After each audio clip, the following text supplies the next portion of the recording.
May I please welcome on stage Ms. Lizzie Chapman. Can we have a huge round of applause for her? Thank you very much. Can you hear me? Is that okay?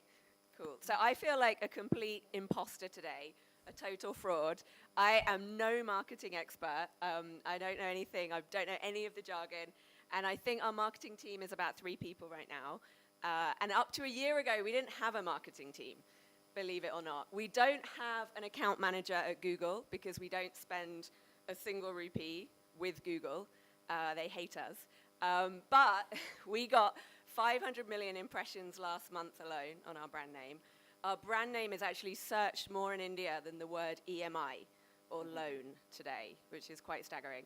And we're the biggest online EMI provider in the country. We have 3.5 million customers and we're growing at 30% a month.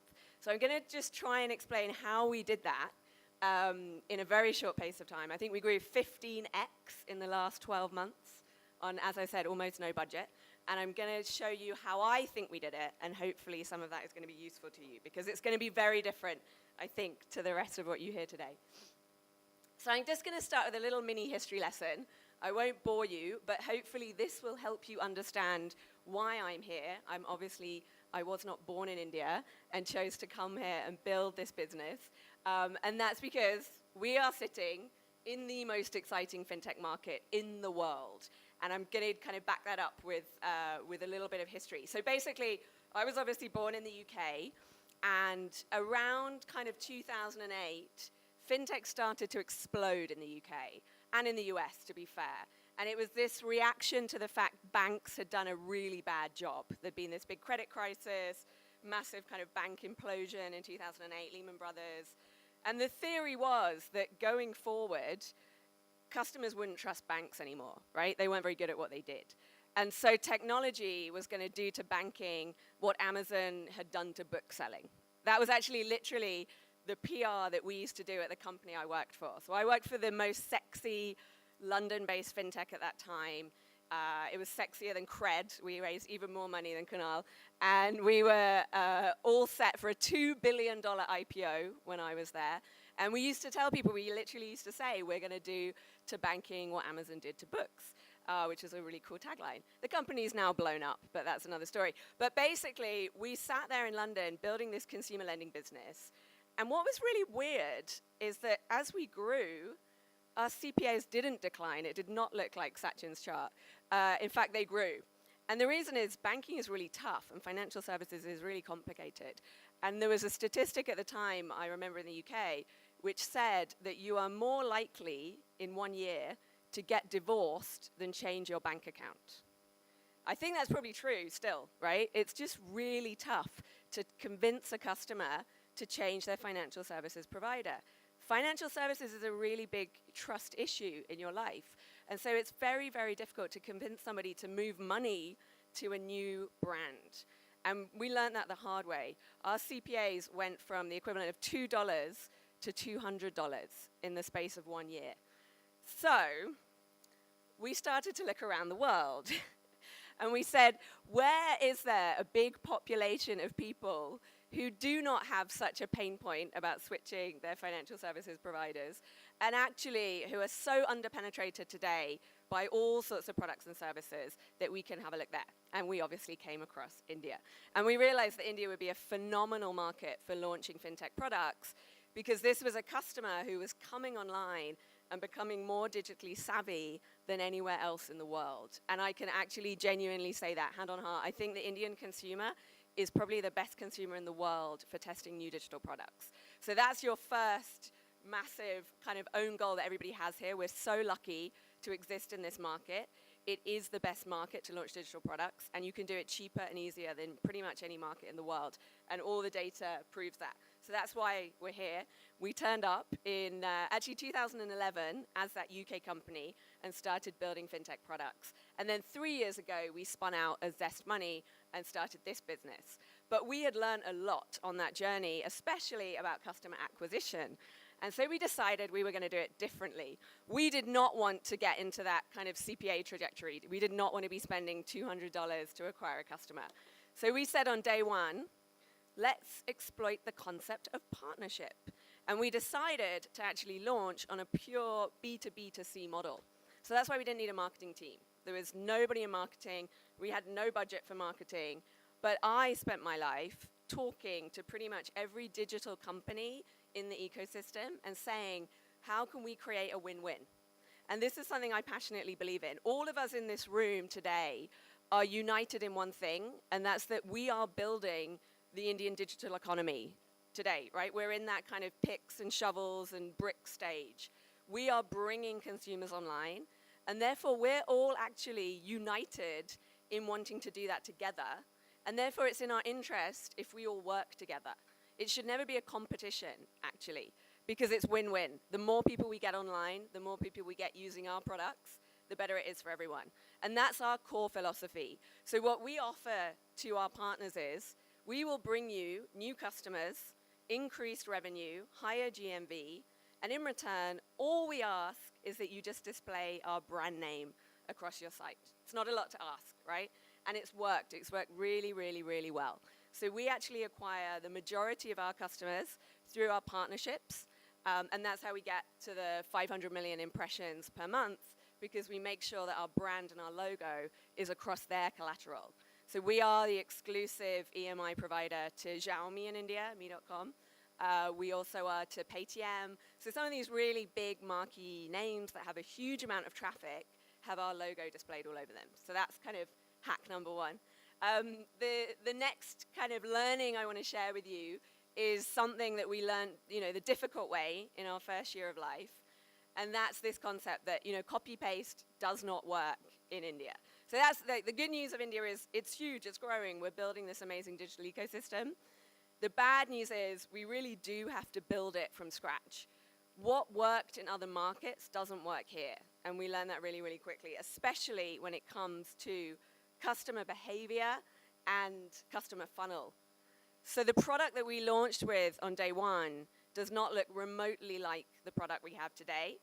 And we spent the first 12 months probably iterating every single week. We do believe in experimentation. I'm going to completely contradict Kunal. We experimented like mad for at least a year. We did hundreds of different implementations, integrations, and we just learn. We learn every single day. We still do a product release every single week with an improvement to our product flow. And what we learn is that Indian consumers need a completely different journey than we would have done in the US or the UK, where we'd seen this product work before. So we are the first to do things like give a customer an approved credit limit from a homepage, from an SMS, from very early in the customer journey. We don't wait to meet the customer on the checkout, which is what a lot of payments companies do.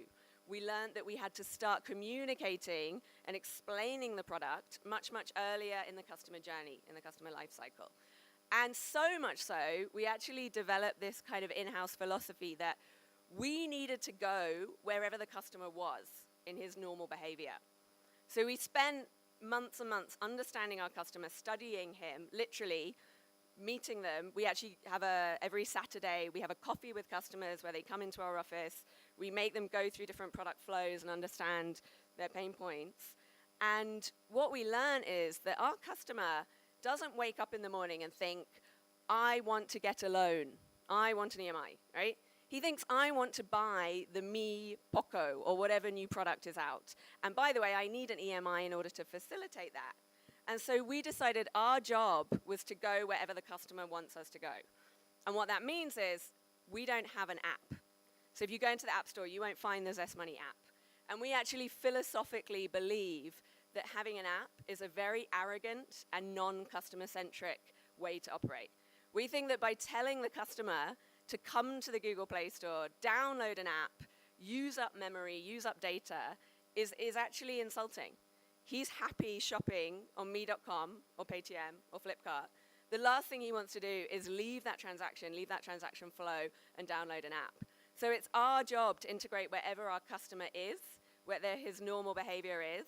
And that means we do things like he can sign up from an SMS, he can sign up from WhatsApp, he can sign up from any landing page, the most crude implementations. But the point is we need to go wherever our customer goes, and that gives us the most traction and the most volume. So I think you're getting the gist of it. The sense is that we think we are the most customer-centric company in our space. We don't know any other fintech company that thinks this way about the customer.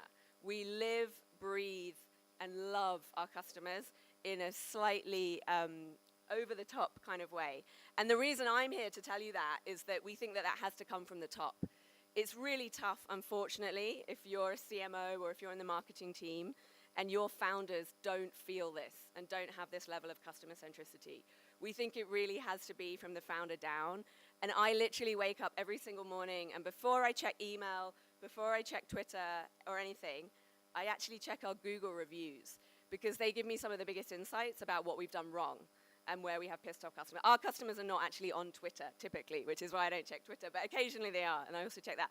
But we get completely fanatical about the feedback our customers give us, and that, we think, is the secret of where we've got to today. What that means is that we track completely different metrics to lots of the metrics that people in this room are going to be obsessed with. So we don't have a Google app in the App Store, but we do have a Google rating on Google for Business, and we are completely obsessed with that rating, and we compare it every single day to everybody else in our space, because we think that's a really true indication of how happy or pissed off the customers are. Very proudly today, it's 4.7, which is by far the highest in our space. There's no other fintech we know of above 4, and people like Bajaj, I saw this Bajaj Capital, but Bajaj FinServe, who is the offline version of what we do, theirs is like 2 point something. So it just shows the differential in kind of customer commitment. If we see any tiny type of negative mention or sentiment in the reviews, a very senior person in our team will reach out and discuss with that customer. And if we can, we'll bring them into the office, sit them down with our product team, and understand what went wrong for them in the journey. Obviously, it's work. The numbers speak for themselves. We get 500,000 applications a year. 60% of that, sorry, a month. 60% of that is completely organic. We don't spend a single rupee to do that, nor does the merchant partner. So these are customers coming directly to us to use the product because they've heard about it from somebody or a review or a content that we've put out there. The retention is really, really high. We're not a small ticket size product, right? The average loan that we issue is about 25,000 rupees. So the fact that on average we have customers doing that 2.5 times a year is actually a very, very, very high number. Our retention rates are at least 60% on a 6-monthly basis. And we have some customers who have taken 12, 15, 18 loans to date. And we don't know retention numbers like that in anything else in fintech. And a lot of people in fintech will tell you, oh, you know, customers are not loyal. They just go for the cheapest rate. And we are not the cheapest rate. In fact, we're the most expensive in our category. But we still have these phenomenal retention rates because this service and the love and the passion that we show for our customers is quite outstanding. Another metric that we get completely obsessed with, and it's not perfect, but it's a really, really good North Star metric to have as a business, is Net Promoter Score. We've been obsessed with it from day one. We actually had a target of 70 in our early days, and we've already beaten that, so now our target is 80. And here are some of the NPS of some of the other big brand names in India. Uber in the rest of the world is in the 70s. Amazon is in the 70s in the US. But they really struggle in India. And that's because it's tough, right? We all work in a very, very difficult environment for digital products. And so we're really, really proud of this. One tip, though, I'd say is you've got to be honest with yourself when you measure NPS. It's very easy to create a good one. You can ask specific cohorts of customers. You can ask only your repeat customers. In a lending business, you could only ask customers on the day that you give them money. And then obviously you're going to get an inflated NPS. But we don't. We actually even ask our reject customers. So when we reject a customer, we ask, what do you rate us? And weirdly, it's quite high. I guess they want to be accepted in the future. And then we also ask them on the repayment day. So every day that we collect money, just after they pay, we say, by the way, how was your experience? Would you recommend us? So we love this metric. It's a great one to have as a team because I think everyone across the organization can track it, can understand it, can identify with it. And when you get really bad NPS reviews, you can share them and understand what went wrong in your operations, in your process, in your product. So as I said, what it means is we are the most loved, we're the most searched. We get, as I said, more search for the brand ZestMoney than the word EMI, cardless EMI. Even Flipkart launched an EMI product under their brand name, and we get 10 times more search volume than the word Flipkart EMI. So ZestMoney is becoming the de facto word for EMI, and that creates its own really, really powerful word of mouth, and therefore customer passion and love. So I think, my main takeaway then would just be that the customer obsession is what got us here, and it does get harder as you scale, but you can't ever give up on that obsession. And sure, I don't necessarily have the bandwidth today that I used to be able to sit with our customers and spend time with them, but what I have done is indoctrinate that culture and that DNA across the entire organization. And we're lucky, we're actually only 100 people. We're a very, very automated product, so we're lucky to have only 100 people.